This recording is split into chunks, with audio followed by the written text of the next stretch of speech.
Welcome back to Cartoon Artwork. I'm Arty, and in this series, I'm going to make you understand color theory. Part 1 was on light and shadow, and I highly recommend you watch it if you want to better understand hues, values, and saturations. But in this video, we're going to be looking at harmonies and behaviors. Choosing colors and color palettes can be challenging when you don't know what your work is trying to convey.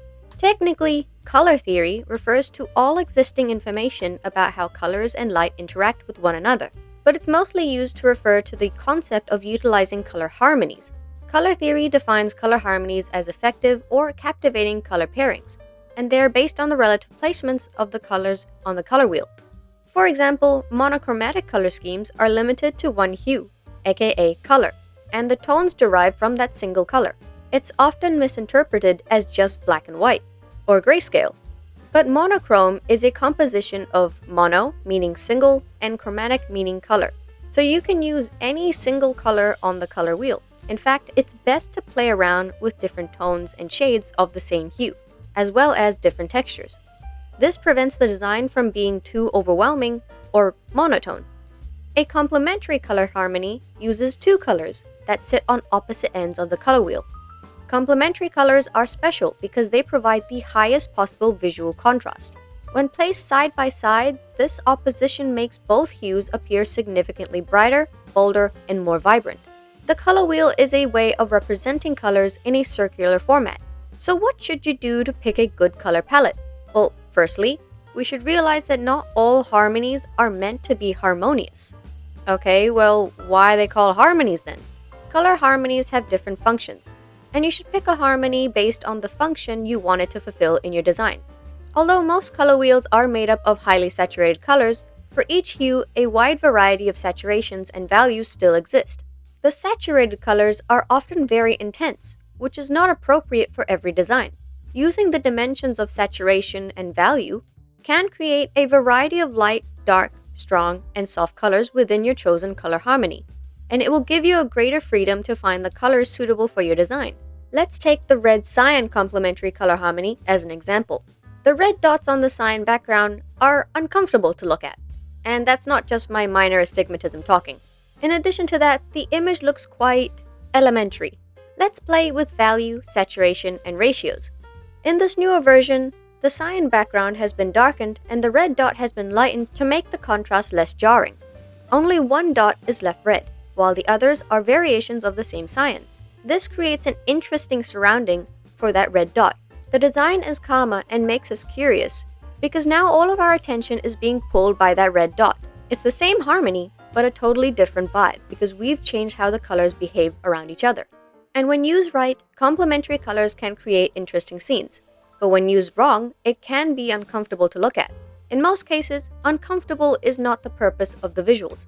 So a better way to use complementary colors is to just let one color dominate the other. Try to use these colors in a ratio of 90 to 10 rather than 50-50.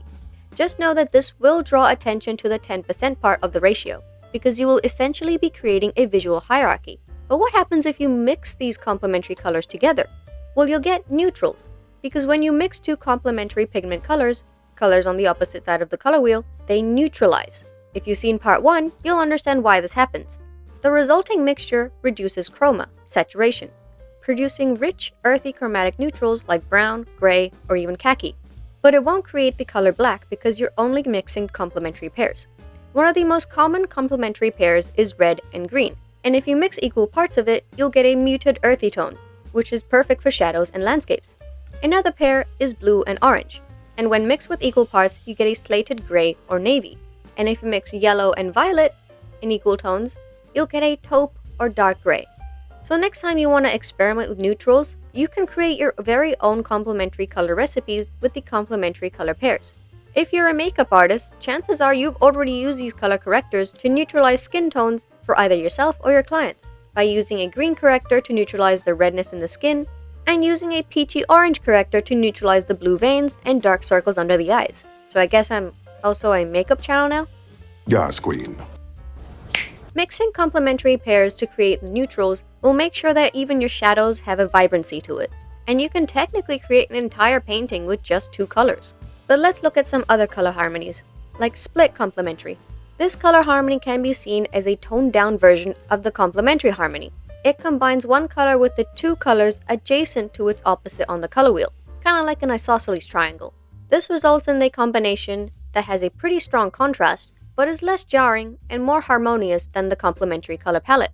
There is also the Triadic color harmony that also uses three colors but are equidistant on the color wheel, forming a perfect equilateral triangle. This harmony provides a vibrant combination of colors that have plenty of contrast, but even less discomfort than the complementary harmonies. Because of the equidistance, it is easier to balance this harmony and create a cohesive look for your designs. But bear in mind, triadic harmonies are usually used in either the 50-25-25 ratio or a 60-30-10 ratio. The first ratio allows a more dynamic look, whereas the second ratio allows for a very clear visual hierarchy, which can be especially helpful when designing posters and even palettes for character designs. The analogous color harmony also uses three colors, but it combines its nearest neighbors on the color wheel. This creates a set of colors with very low contrast in hue and is calm to the eye and feels harmonious naturally. You will have to work with value and saturation to create the contrast instead. If you still want to show the visual hierarchy, make sure you utilize the darker and lighter versions of all the colors. This will add depth to your design. And last but not least, the Tetradic. A Tetradic is the only one that uses four colors on the corners of a rectangular shape on the color wheel, or in other words, two pairs of complementary colors. In illustrations, a tetradic color palette can lead to interesting and diverse compositions, but the multitude of colors can also become very distracting. With four hues and all their variations of tone and saturation, it is very easy to make a tetradic design look cluttered. Since you have a large variety of colors, try to use fewer variations in terms of saturation and value to complete the design. Pastel variations of tetradic colors can create a palette that is much calmer and helps ensure that the design itself doesn't become overwhelming. And this is the end of part 2. Once again, I don't want to bombard you with too much information all at once, so we're going to take this slowly. Part 3 will be on color temperature and contrasts. Thank you so much for listening.